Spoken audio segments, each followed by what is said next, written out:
Steve, welcome to my workshop and to Fenric Wood Stuff. What we've got here, we've got 7 boards and it's French oak. They're about 2 inches thick, 8 foot long and about 8 inches wide. Hopefully there'll be enough in here to make a couple of chairs. Anyway, when I first bought it, it was a little bit wet, so anything from 20 to 25% moist. So when I checked it, and this now ranges from sort of 11% to about 9%. It's been stacked and air dried for, what was that, August 2020, so best part of 3 years. It's time to use it. So these boards, I'm just cleaning them up with a sander, and then basically grading the wood, finding out where all the defects are. So when we make the components, it just doesn't interfere with them, so I'll cut them out.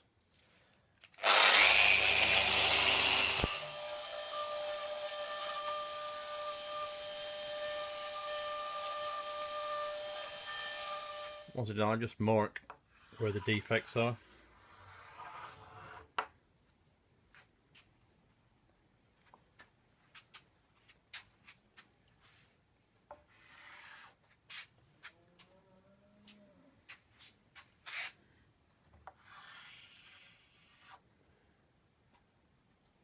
There's some checking at the ends here.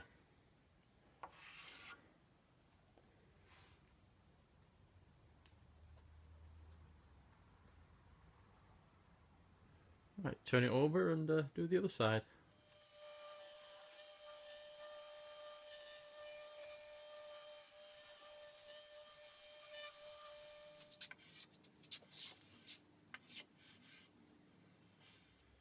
So it's all rough sawn stuff, this, and it was quite wet when I first got it. And you'll see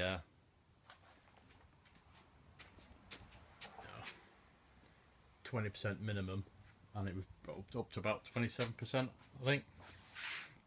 Anyway, that's 3 years ago. It's dried, but nothing else, nothing straight. You can see how that's coming round, and then if we turn this over, I can. It's got a bit of a warp on there.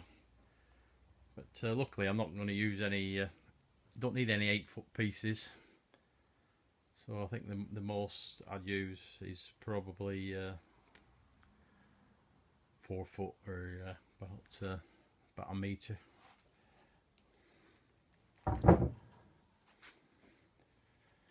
And that's 4 done, 3 more to do.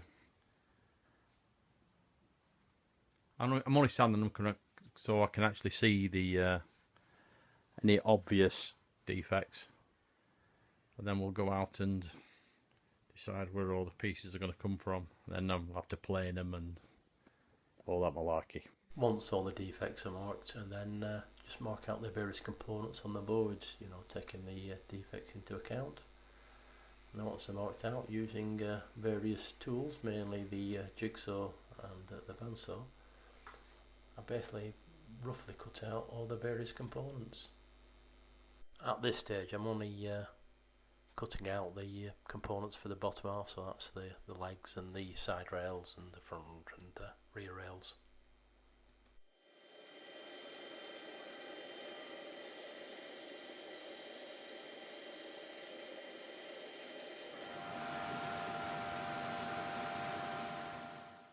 Then it's prepare the stock in the usual way, onto the planer, do one face, turn it over onto the edge, and then into the thicknesser to get it to the final thickness.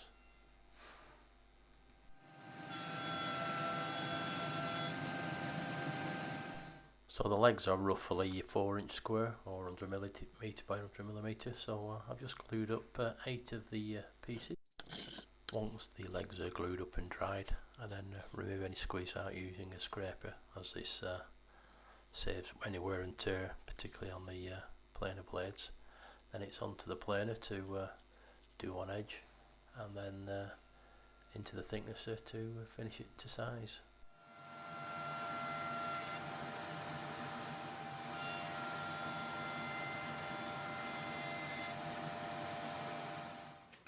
So I've marked out where all the mortises are going to go.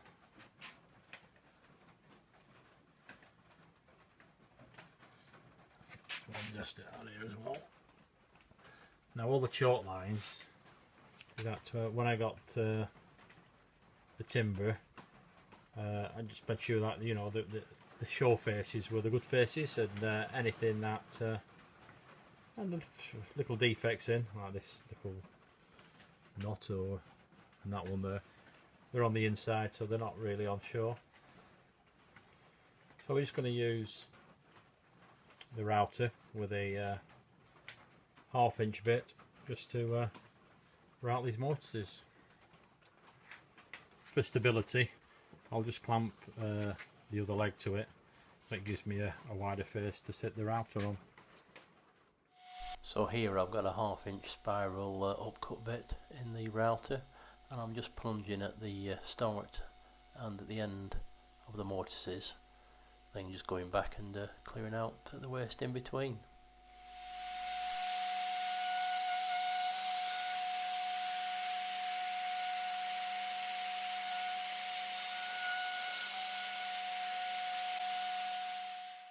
So I'm just using the turret to do it in a number of cuts. I think 3 cuts I did it in the end.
On this particular chair design, there's quite a lot of mortise and tenon joinery. So here I'm just on the leg, I'm just marking out the tenon that sits on the top of the leg.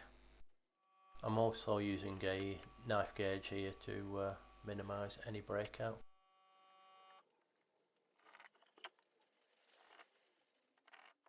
Then it's onto the table saw and cut out for the tenon.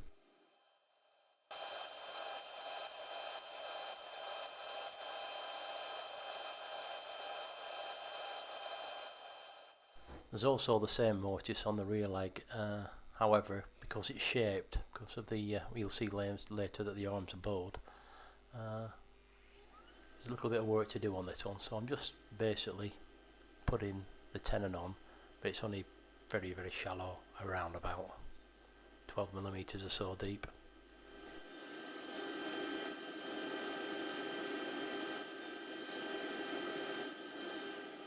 The actual tenon on the top of the legs are offset, so this is just the other side.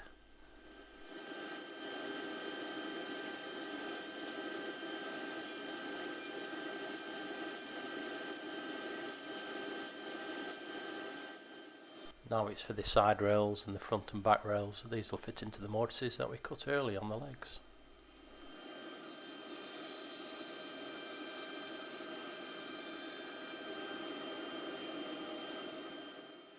And now for the tenons at the end of the rails. Just cutting the shoulders.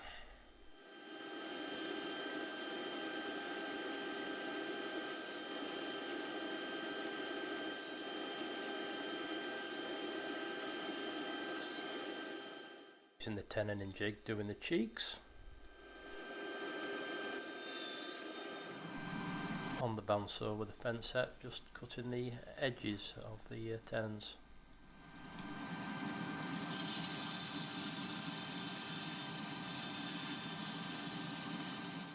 And finally, with a few hand tools, just rounding off the edges of the tenons so they'll fit into the mortises, and just getting them to be a good fit. So I'm just undercutting the sides, then I'll chisel down the edges and then use a rasp to round them over. I'll be using a Shinto rasp this time. I've had it for a while but never really used it, so instead of a normal rasp. Works well, I've got to admit.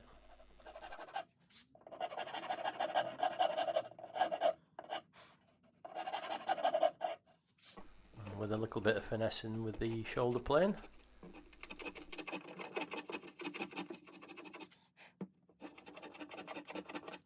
Tenon goes into the mortar just with a little bit of persuasion.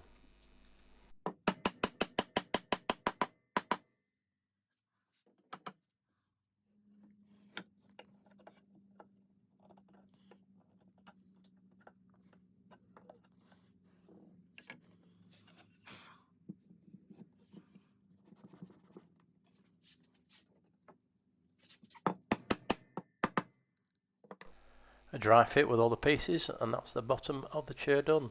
Time to focus on the arms. And have you guessed what type of chair I'm building? Thanks for watching, stay tuned for part 2 of this chair build.